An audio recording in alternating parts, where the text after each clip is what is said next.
Hello, loves. How are you all? Thank you so much for being here. Jump on, say hello. Let me know you're on live or on the replay, what you're up to, how your December is going. I am not ready in terms of all my gifts are wrapped, but I'm totally ready to begin celebrating the holidays and just like having time and spaciousness with family. So if you're jumping on, say hi and let me know what you're getting up to this holiday season. Let me know what's coming up for you. So thank you guys so much for being here. I am Lily Newhouse. I'm a mindset manifestation coach for CEOs and poker pros. So today I wanted to talk about some wins for 2022, big takeaways, what we're learning. And I wanted to actually take you guys through some things. So let me just get my windows where I want them. Get some, so I can see the chat and all the things. Okay.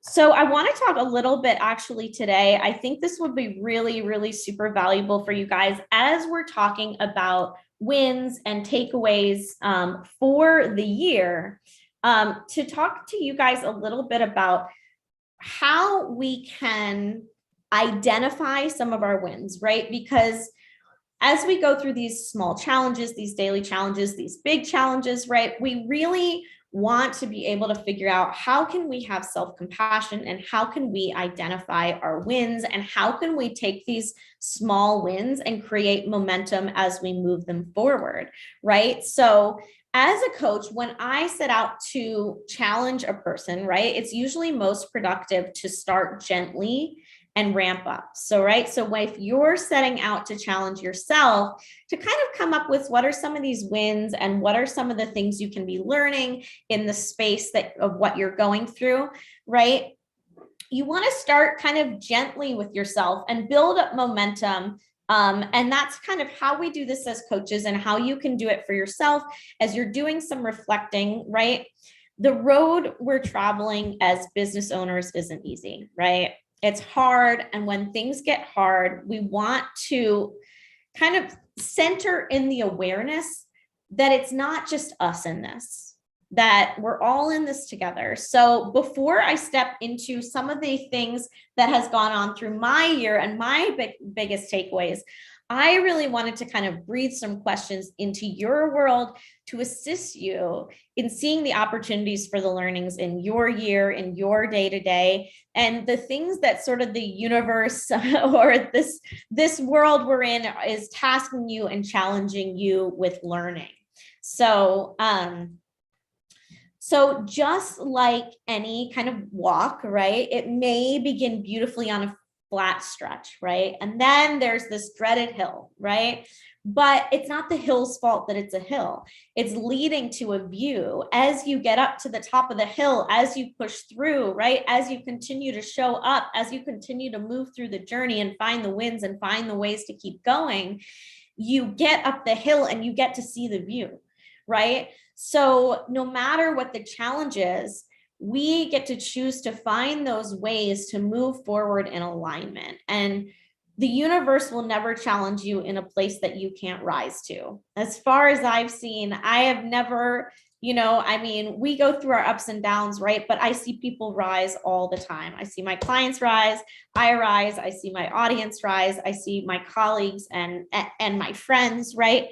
We get to rise to the level of the challenge. And some of that has to take this self-compassion, this self-awareness, this self-reflection, right? This curiosity about what we're going through and how we can move through it more effectively and really powerfully. So I want to go through sort of some questions and some exercises that you can do with yourself to create some positive challenges that you can reflect on to figure out kind of where your wins are and where you can be creating more wins in your year. So I call this a positive challenge.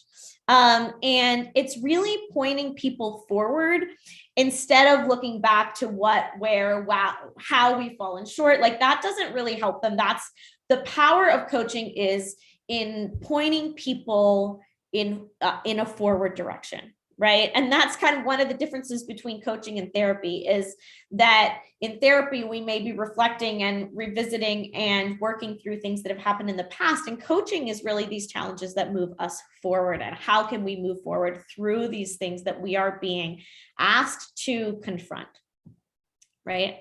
So I would love for you to treat this like your own personalized coaching session. Get out a piece of paper or a journal and land some of these questions so that you're able to guide yourself in the times when you need them to be the best version of yourself. So you'll have some of these questions and exercises as a little bit of like a coach in your pocket. So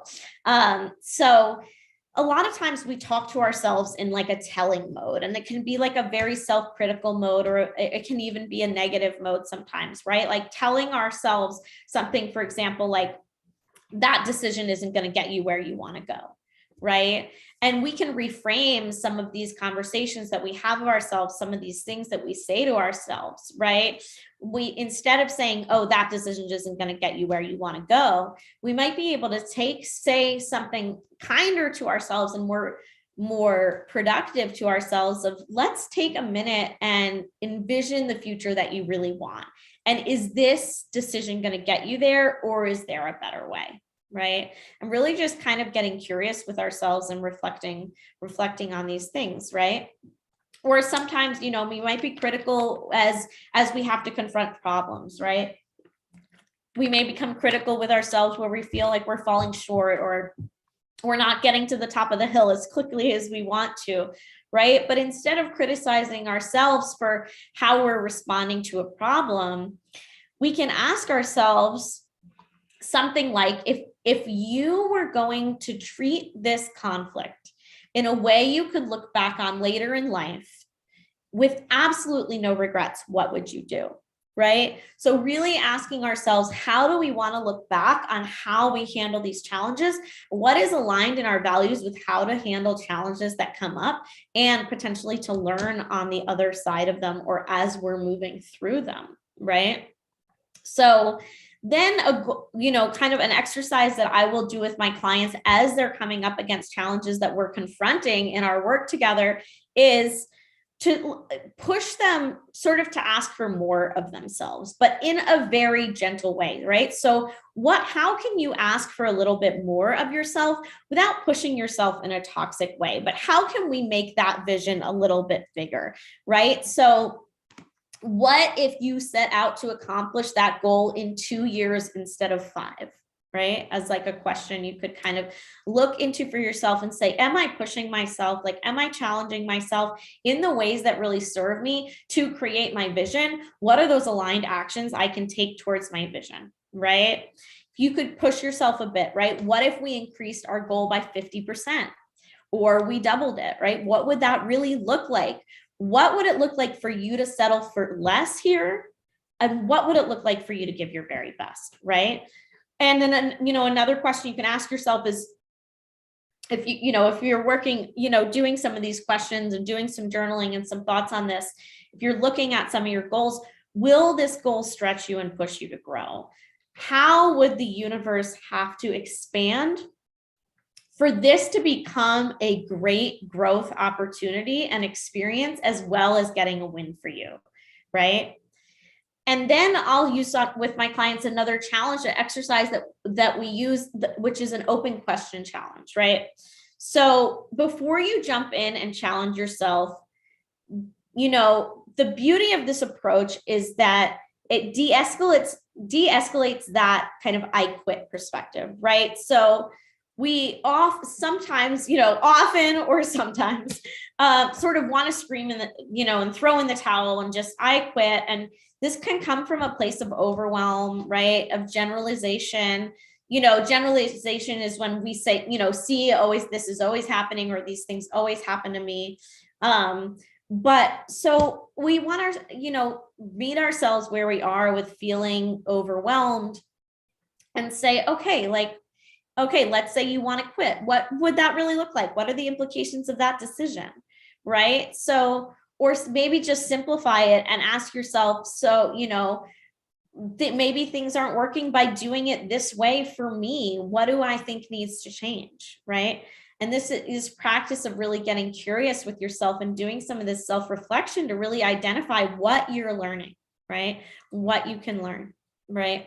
So, and then I think sometimes we want to just sort of make observations, right, of how we're speaking to ourselves, how, get curious about the things that we're facing, right? Look at what the facts are of our situation so that we can really make some wise decisions of how we want to move forward, right?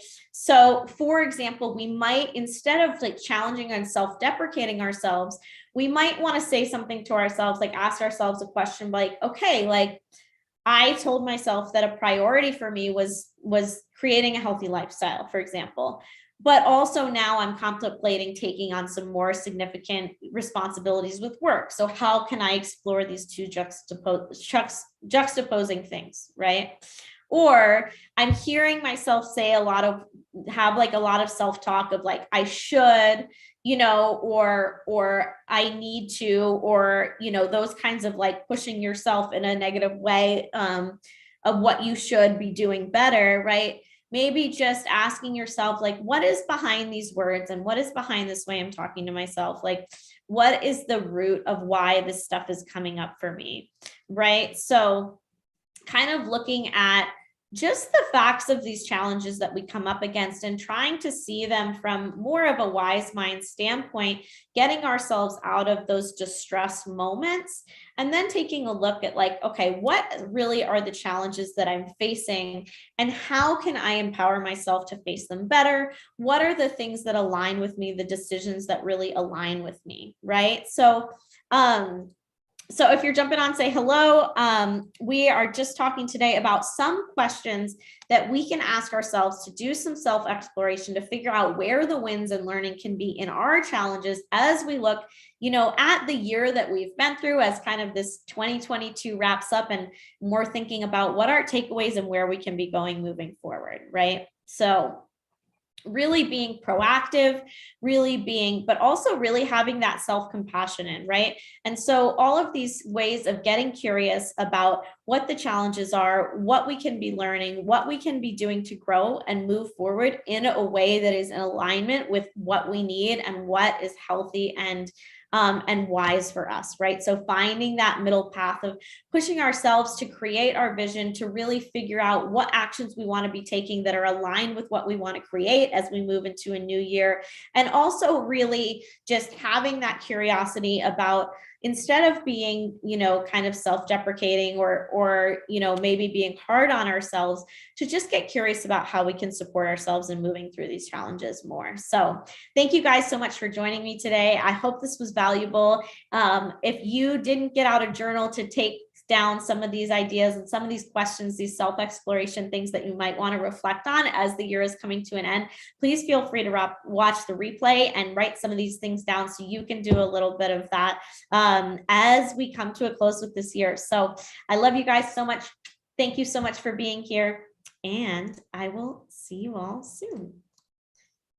As soon as I can find the window that I was streaming from.